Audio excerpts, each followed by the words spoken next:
So in the previous class, we defined the random experiment.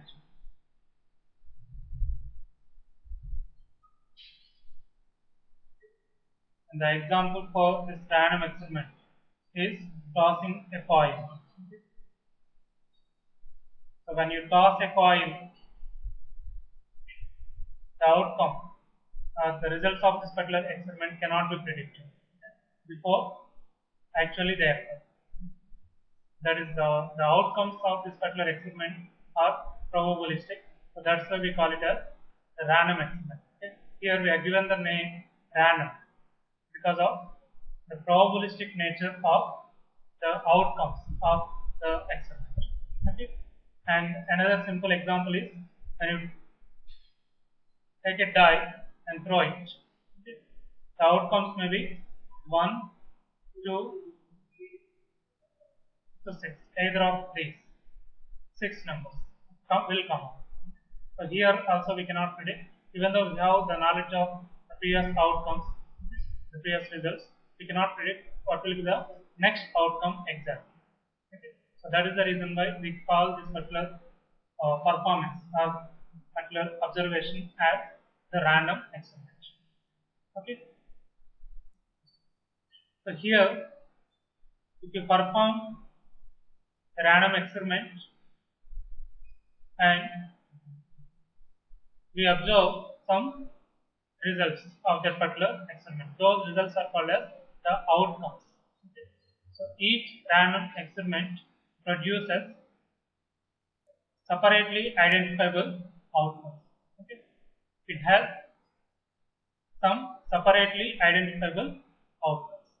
Here, if you observe this, the head, tail. These are the two separately identifiable outcomes. Okay. We can easily identify whether the outcome is head or tail. Similarly, the 1 to 6 are the outcomes of the particular random. Understood? So here,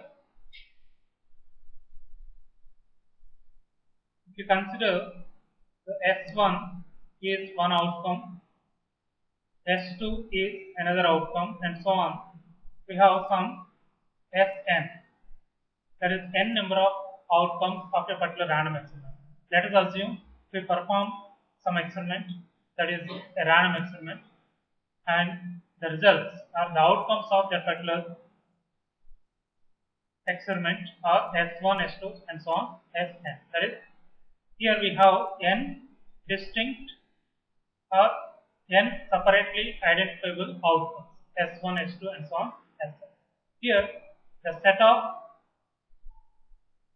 all possible outcomes or the set of possible outcomes of a random experiment is designated as S, and we call it as the sample description space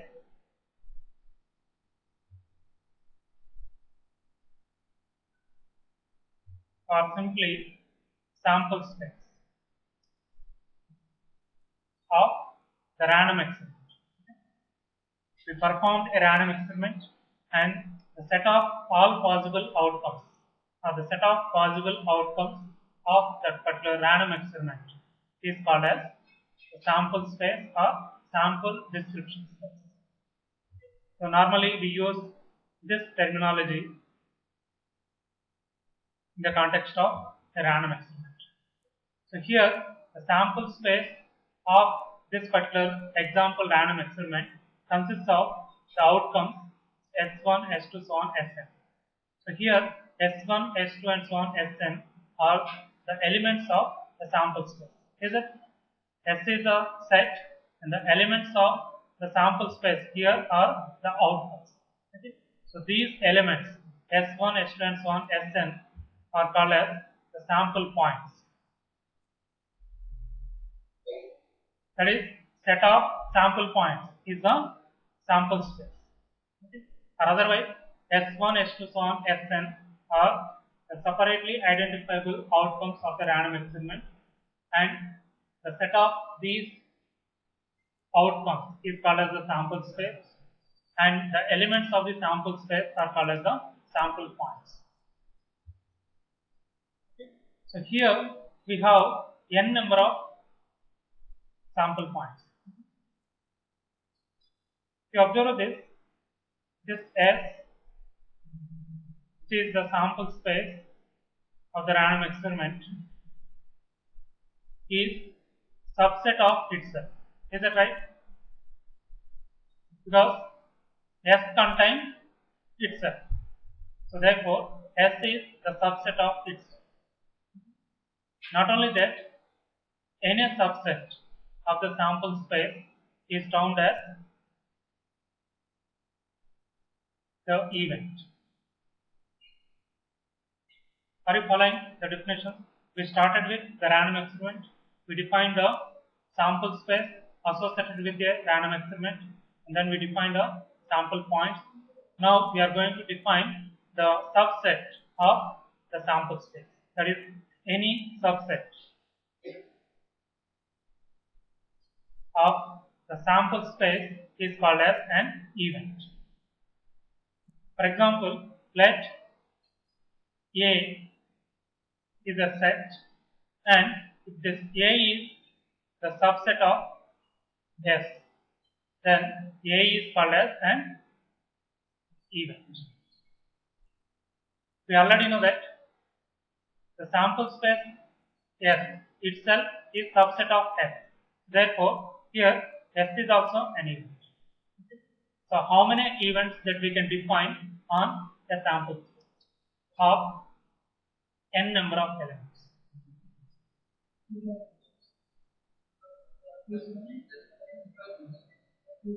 How many events that we can see? Here I define one event, another event. How many events that we can define on a sample space of n elements? 2 power n is the correct one. So we can define 2 power n events. We have a sample space and the elements of this sample space are n. Then we can define 2 power n number of events on that particular sample space of a particular random. So this is very fundamental. I think you might have studied in here we are using the probability theory as a mathematical tool. Now let us consider one example of throwing a coin once. Let us assume the coin is paired. What do you mean by paired coin? That is, outcomes are said to be equally likely. Is it? I think you might have heard about all these words. Equally likely events. 2 events are said to be equally likely when the probability is same. That is, there is same chance of occurrence of the equally likely events. So here, in the case of the paired coin, to assume the coin is paired, most of the cases we assume the coin is a paired coin, and the 2 possible outcomes. Here, see, the outcomes are only 2. Okay, one is head, another is tail. So the set of these 2 outcomes is the sample space. Is it? That is, I can say that this is S1 and this is S2. The sample point S1 is H and S2 is the T. Actually, what is H? H is event of getting a head and T is event of getting a tail. So therefore, as we have 2 elements, how many events that we can define? 4 events can be defined. So here, one event is H. That is, when you throw a paired coin, heads may come up. So therefore, that is an event. Here, there is another way of defining the event. Event is subset with some specification. Here, what is the specification? We are specifying that outcome should be heads. our outcome should be tail, is it? So therefore head is one event and tail is another event. What are the two more events?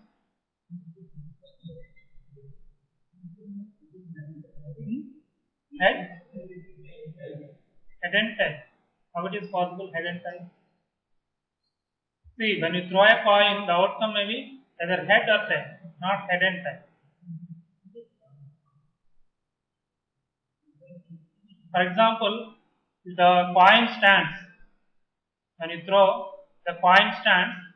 Can you say it is head and tail? It is neither head nor tail. It is not head and tail.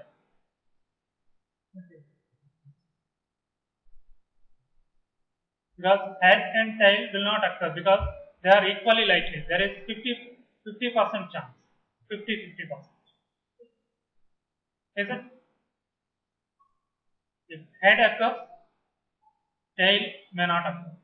Tail will not occur. Definitely we can say it. Tail occur, head will not.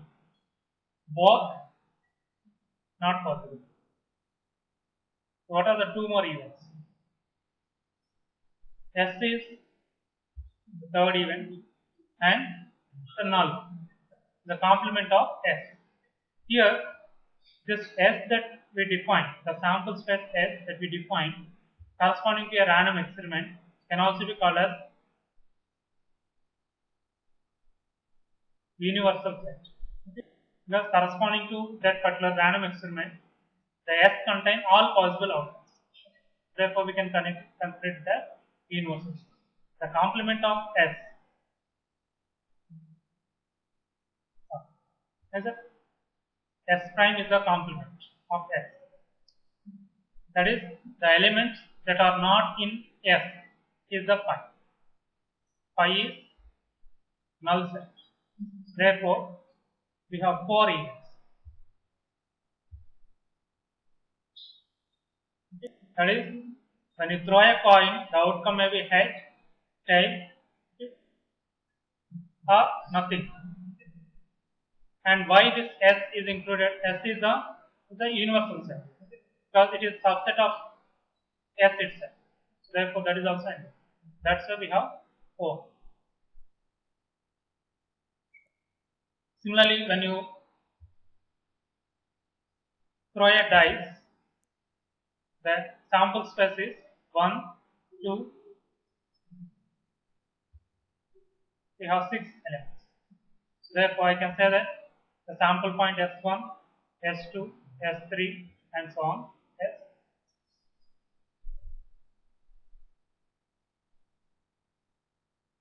Here, how many events we can define? 2 power 6. Here, we can define 2 power 6 events. That is 1, 2, and 6.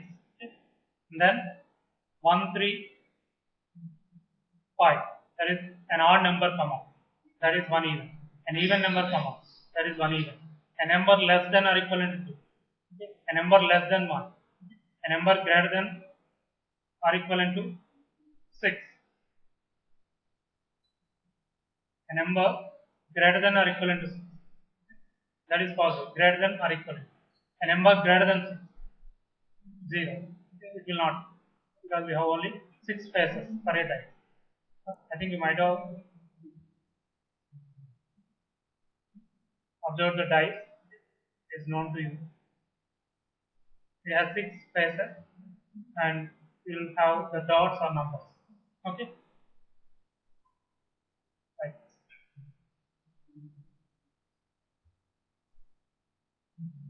Can you write down all the events? All the 64 events? Of course, it is somewhat tedious. So no need.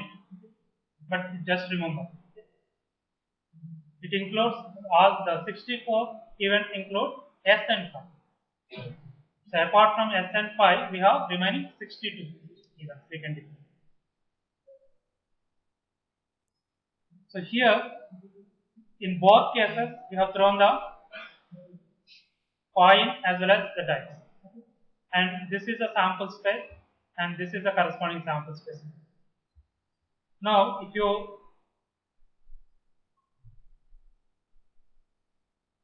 toss the coin twice, then the sample space is different. Understood? That is, again we are performing the same experiment of throwing a coin or tossing a coin. In the first case, we tossed only once. Now we are tossing twice. Okay? To toss the coin twice, the sample space is different. That is HH, HT.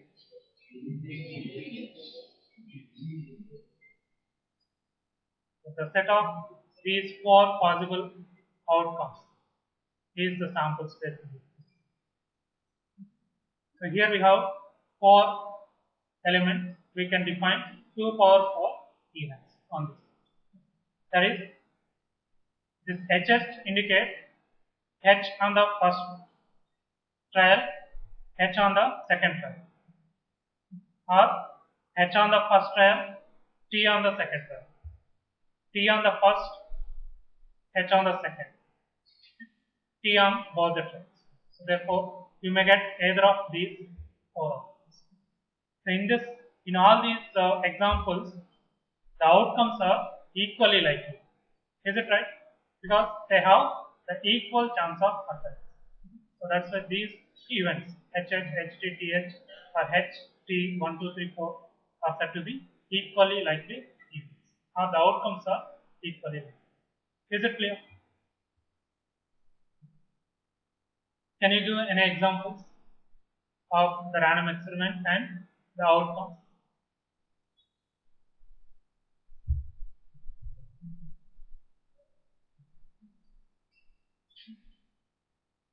So here we consider one more definition.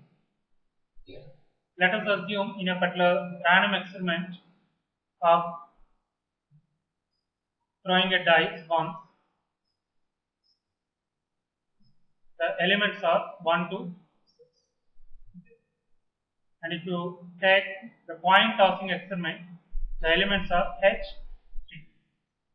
So this can also be represented as 0, 1. Is it? Here I am assuming the outcome is H, that outcome can be represented by 0. The outcome is T, that can be represented by 1.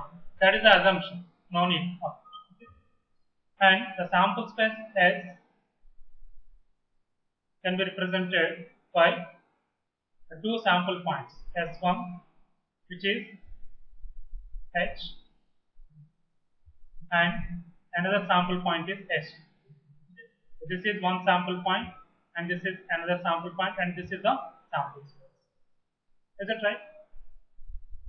So here we can clearly observe the four events that we can define. S prime as the complement of S, this event and this event. So here S2 indicates T. Similarly, if you take the dice experiment, the outcome, that is how many sample points we have? We have 6 sample points. That is S1, S2, S3, the 4, 5 and 6. Understood? So once we have the sample space like this, in these two examples, the number of elements of the sample space are finite. Is it? The number of elements of these two sample spaces are finite. Let us assume in a particular experiment, in a particular random experiment, the outcome is any number from 1 to infinity, that is all the integers. Then what will be the set of outcomes? Set of outcomes are 1, 2, 3, 4 and so on. Is it? Just like the natural numbers. Can we count these numbers? Can we count these numbers? 1, 2, 3, 4. We can count, but they are infinite. So here this type of sample space is called as countably infinite samples. See them. Here it is a finite sample space, and this is an example of countably infinite sample space. In a particular random experiment, then the set of possible outcomes of that particular experiment are 1, 2, 3, 4. So here, this particular set is called as a countably infinite set, because we have infinite number of numbers, but we can count it. Is it? So here, the sample space is said to be a discrete sample space.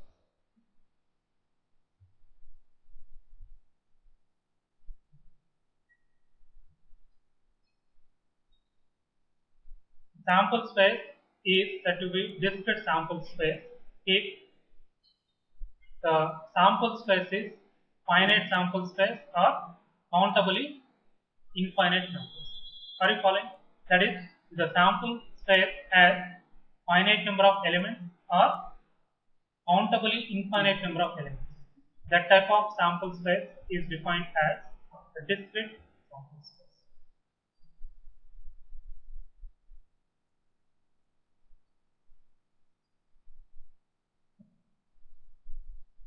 So here we can define one more sample space in which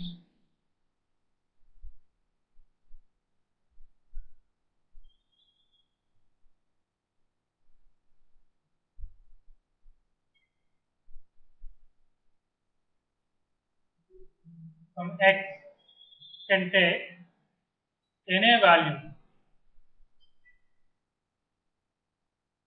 from 0 to 1. We define the sample space in such a way that the outcome may be any value from 0 to 12. Any value from 0 to 12. So here, how many values are there? 13. Any value from 0 to 12. Any value from 0 to 12 means it may be 0, 0.1, maybe 0.11, 0.01, infinite. Can we count? It's not possible. So here, this sample space is called as uncountably infinite. See the difference between this and this. Both are different. Here we can count. Though they are infinite, we can count. But here, counting is not possible. Between 0 and 12, or not only 0 and 12, between 0 and 1, any value between 0 and 1, maybe 0, 0.1, 0.001, any value, 10 power minus 9, 10 power minus 12, 1 by 1000, 1 by 10,000, 1 by 1 lakh, any value. Is it? That is, after point, just you can put any zeros. So how many zeros? And 1. So that's why this set is uncountably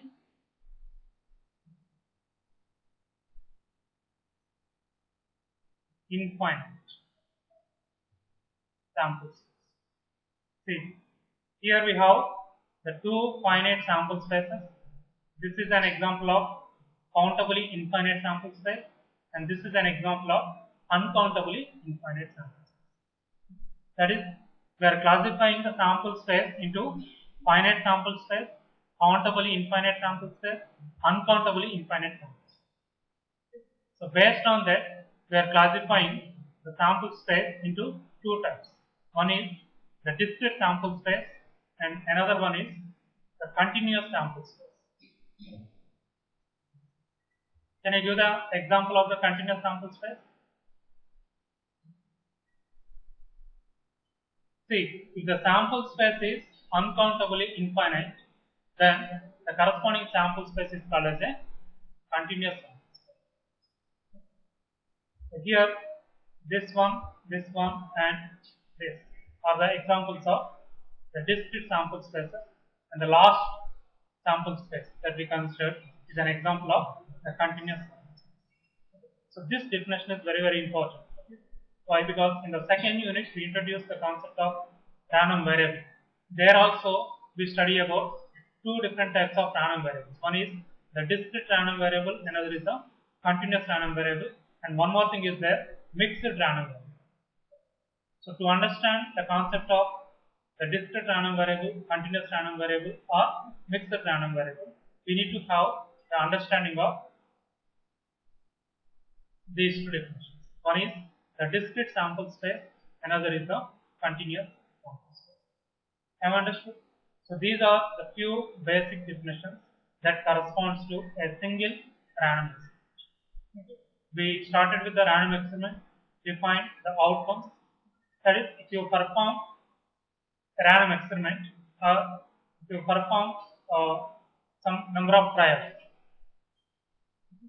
definitely can observe some identically,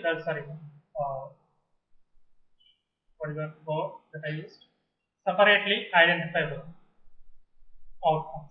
Okay? And the set of these outcomes, or set of all possible outcomes of the random experiment, is called as the sample space.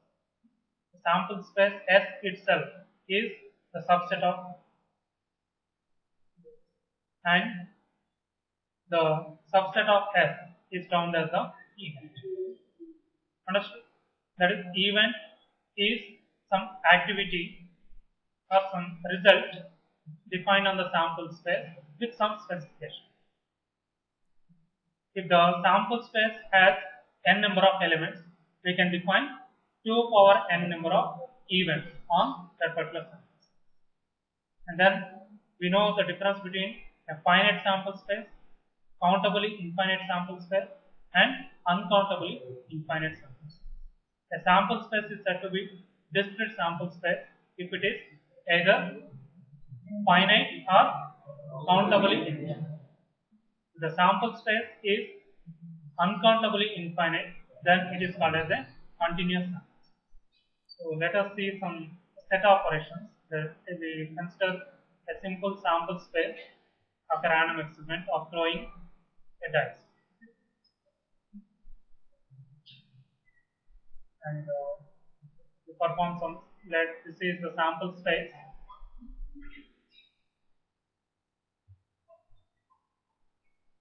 The sample points are the 6 elements, which are the outcomes of the random experiment of throwing a dice. The sample point 1, 2, 3, 4, 5, and 6. So let us assume A is an event. That is, here we are defining, or we are specifying that an odd number come out. Are you following this? When you throw a dice, an odd number can come. That is 1, 3, or 5 can come. So that event is defined as A. Where is that 1, 3, 5?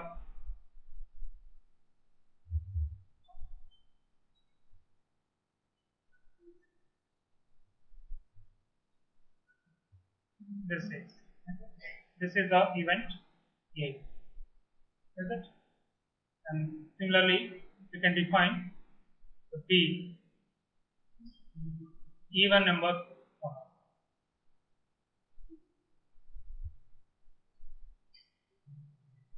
Is it? That is the remaining event.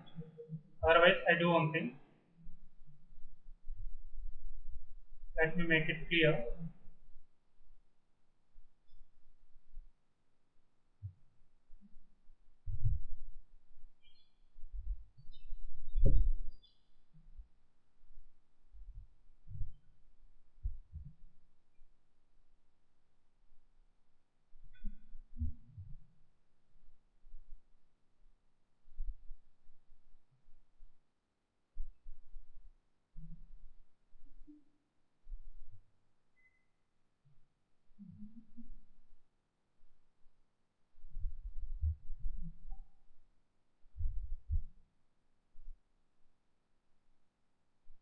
So this is event A.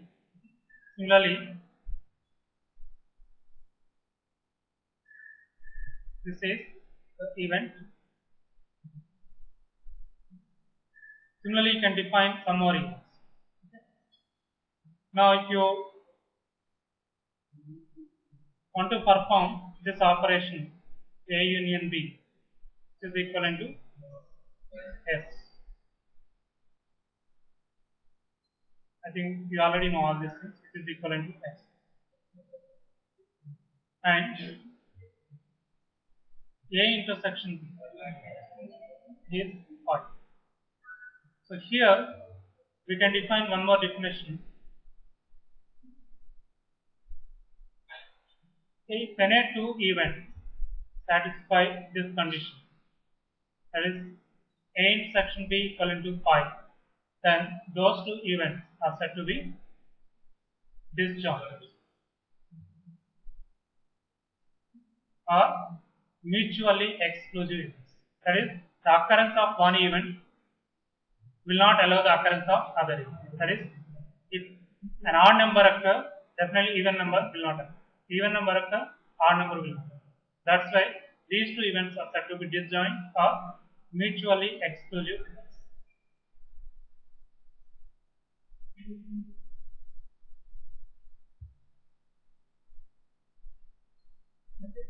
So this can be extended to any number of events.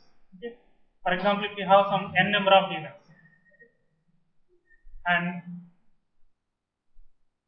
A1 intersection, A2 intersection, and so on, AN is 5, are they said to be disjoint?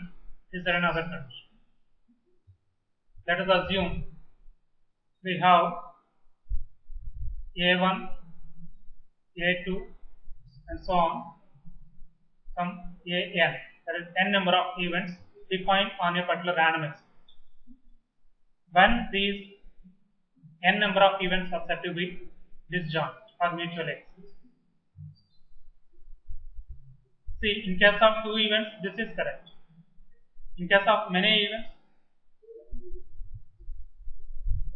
when this condition is satisfied,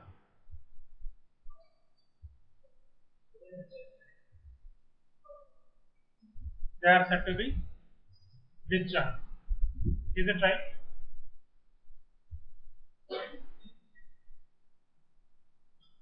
That is right, but this is not sufficient.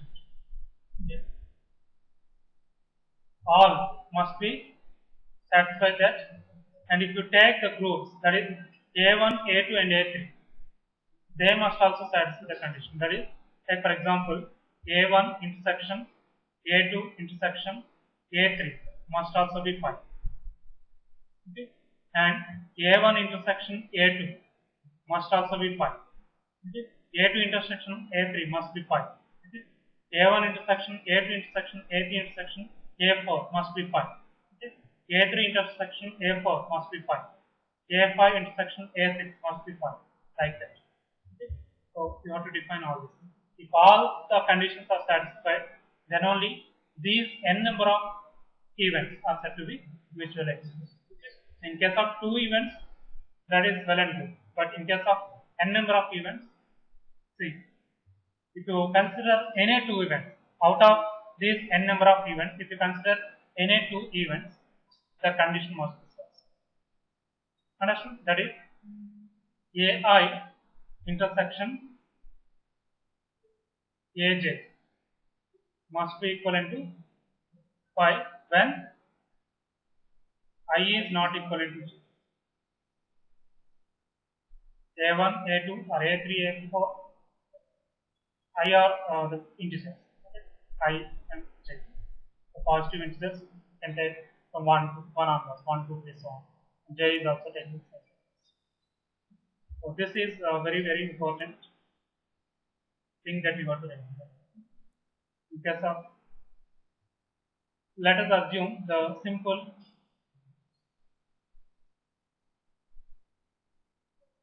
case in which we have only 3. So these 3 events are said to be mutually exclusive when this condition is satisfied and A1 intersection A2 is equivalent to 5. 5 A1 5. Anything is there? So these conditions must be satisfied. Then only it is. Then only those three events are said to be mutually exclusive. I think this is more than sufficient. So you can define many events. Now you can take an event in which the number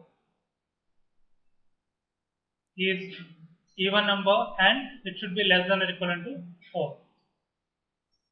Even number less than or equivalent to 4. Then what are the outcomes? 2, 4. Odd number greater than or equivalent to 3. 3, 5. Odd number less than 3. Even number greater than 4 or greater than 2. Like that. You can define 2 power 6 events. So we will continue in the next class.